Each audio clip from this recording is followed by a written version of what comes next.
هذه تكبره ماشية من عند دار العبد ولا أحمد بابا ولا حماد حرمو حياة بنت المختار ولا فجح على مولانا بعد اللي ساويتها سيك الشريفة القارية المعلومة اللي ما تعدل موشي زين. هذه فيها 10 طبالي وفيها 10 مانط و10 مبخرات و10 تراكة وكيلو و3 كيلو متدكت، وفيها الرشوش الابيض والكحل، وفيها الخماية، وفيها 5 نعايل و5 درارية و50 ملحفة من بين البياض والكحال ومن بين الخياطة وبين غاز ومن بين الحر. هذا كانوا تبطوه شفتوه.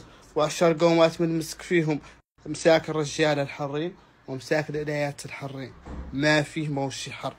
هذا كانوا ساوين وكاملين توبات مساكين الدنيا وساولين ولات الدراري عاشوا ولات الدراري مساكين وعاشوا توبات ما يعرفوا موشي زي ولا يسوى للمستوى.